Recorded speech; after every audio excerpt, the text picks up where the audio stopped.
everybody, welcome to my channel and welcome to an episode of Missing Kids.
Today I am going to be reviewing the vintage cold case of the abduction of Marianne Schuett in 1967.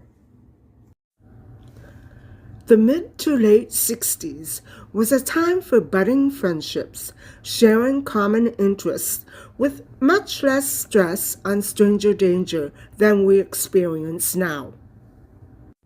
Pierre Trudeau was Prime Minister of Canada, and he focused on strengthening the economy and building up the population. Times were relaxed and good. 1967 was the 100th anniversary of 1867, Year of Confederation for 3 Canadian provinces, Canada, Nova Scotia, and New Brunswick, to unite into one confederation and form the Dominion of Canada, later joined by Prince Edward Island. 1967 was the year Ed Sullivan discovered the Rolling Stones, and the year the Doors released their debut album on January 4th. And it was also the year the Beatles signed an EMI contract on January 5th. And it was the same year Ronald Reagan was sworn in as California governor, the year the Boston Strangler was finally convicted, and the Vietnam War protest took place in Washington, D.C. Other movements advocated for civil rights, gender equality, and environmental awareness. Weekends meant drive-ins, backyard parties ignited by music blaring from transistor radios. Teen rebellion soared at new heights as young adults broke away from conservative family values and caused a generation gap. Therefore, traditional family roles were shifting. It was the age for self-expression, freedom, and experimentation.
But on a cool, blustery Thursday on April 27th, 1967, at 4 p.m., in the small village of Kilbride, North Burlington, at the corner of Kilbride and Panton Streets, little blue, green-eyed 10-year-old Marianne Schuett was last seen and heard alive after staying 30 extra minutes at school to work on a class project with her classmate, Cindy.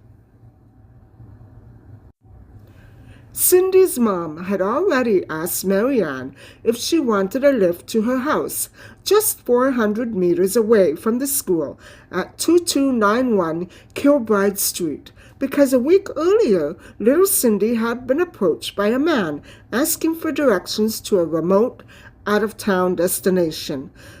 But Marianne declined, adding, "I only live around the corner."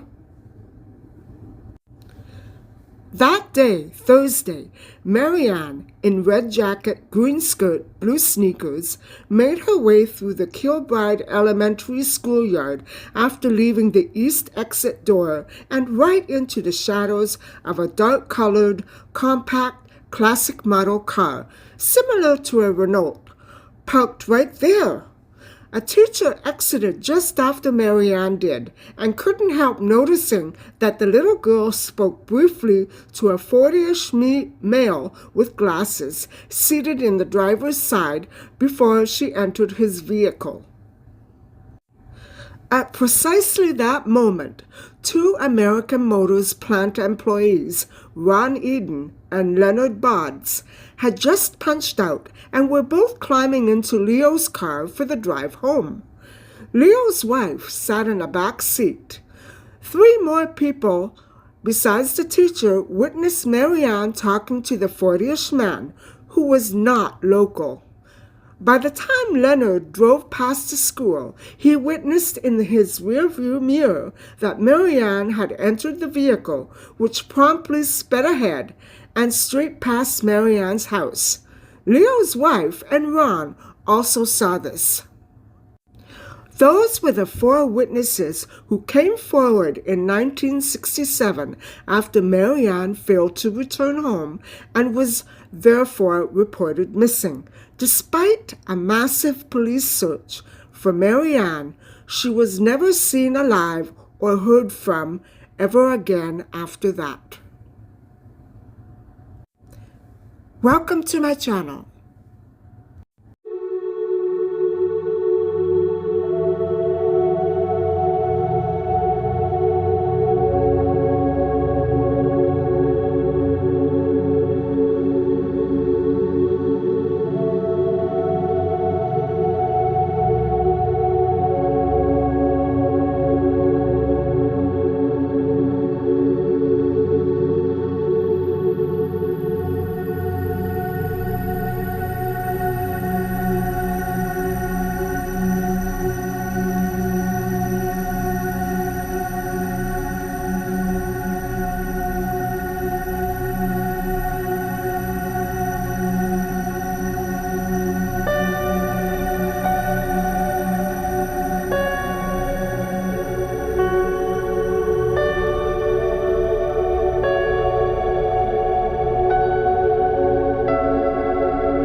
Those are the essential facts of the case, and it's been so many decades and nothing has ever actually come of the investigation, although there was a massive manhunt and a very intense investigation for this missing child, and she is regarded as an endangered missing child, which actually refers to the fact that the witnesses who last saw her alive could sense that there was something dangerous about the situation that she had let herself into. Now, there was nothing unusual or gruesome about Marianne or her childhood or her family life. She was a very normal, very beautiful, quiet, shy, and happy child who adored her brothers. She had one younger brother, Steve, I believe, and one older brother, Dave. And she actually loved spending time with her older brother, but she also loved doing things like going to her classmates' homes and playing games with them. And she loved playing outside. And her favorite games were Candyland and Monopoly.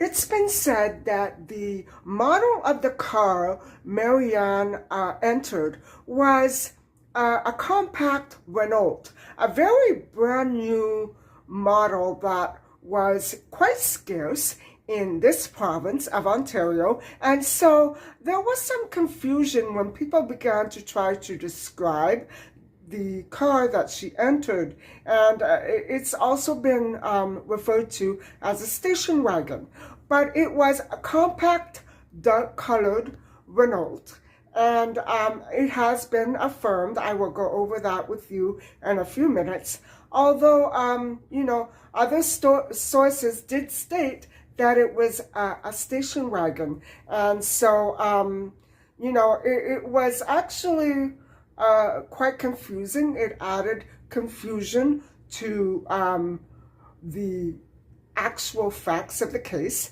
And also, it's probably a typo, but there's the police file was actually filed one day, it states online, before Marianne actually was abducted, which would be April the 26th, 1967. And so she wasn't actually abducted until April 27th, which was the Thursday. And so that is in itself a little bizarre, because I don't know why it was never corrected. That discrepancy about the date can really cause a lot of confusion with respect to witnesses who could probably remember that far back. That was a long time ago. And so if they're thinking of the 26th or the 27th, they're not exactly sure what day police are referring to. The much bigger mystery of this case, however, this actual cold case that never got solved, is not just that Marianne was never found, but that she actually got into this particular stranger's car. And it's unbelievable. Marianne, I'll tell you why. Marianne always turned down offers for lifts between school and home, even from her own family members, her own relatives, aunts, cousins, uncles. And so I've already described why. And so why, however, did she actually climb into this strange man's car? We'll never know. That is such a mystery. It must have been something that he said to her. Now, decades later, one suspect was actually almost positively identified, and this was decades later. However, in 1991, after becoming suspected of other similar crimes, this person did take himself off the scene, and so he is no longer with us, guys. He is no longer on planet Earth, and he had indeed actually purchased a 67 Renault in 1967, just 3 days before little Marianne was abducted. And so that is why we know that the car was a Renault and not a station wagon. And also, it was the only one of three in the entire province of Ontario that were actually purchased that year. And wow, that really narrowed it down. And so maybe that confusion about the wrong date and the car model actually kept us from catching the real person. This suspect was finally caught and brought to the attention of authorities when he was identified in related crimes. That means they were similar crimes to 2 or 3 other girls. And he did try to abduct a 14-year-old girl in the very same area, which is in the region of North Burlington. And that is where little Marianne actually was abducted herself. Legacy associated with the abduction of Marianne Schuett is actually very nice. It's a nice sentiment because it remembers, it tries to remember the personality and the character of little Marianne. When, she was only 10 years old when she was abducted. And so she was sweet and she was naive and she was innocent. But if you ask me, she was also pretty street smart. And so the sentiment and logic and concept behind the legacy of Marianne Schuett is that this kind of crime can happen anywhere, to anyone, any age, any province, any country. It's universal. Marianne Schuett and what happened to her, it stands for what millions of other children and women go through on a continuous basis. And that is that simply because crimes like this happen anywhere to anyone. Helen Calloway of the Kilbride History Group, she led the memorial ceremony for Marianne when a black bench was unveiled, which commemorated the child's life and disappearance. This magnificent bench was fundraised through the Kilbride History Group. And so I think that's very nice. And I also believe that this village, Kilbride, is probably one of the most charming and safe towns anybody would ever want to go to. But because of what happened to Marianne, there's always that shadow in the back of everybody's minds, especially of the residents of Kilbride, that this could actually happen again. And so that's dreaded. That's very dreaded.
the story of Marianne Schuett and her abduction. And so I hope that you have enjoyed listening and watching, even though it wasn't a very pleasant situation to go over. It remains as it is, cold and unsolved. Even though we basically know who the abductor was, it's still unsolved because it was never brought to justice. We never had a chance to bring him to justice. So that's how it went. Thank you so much for listening and watching.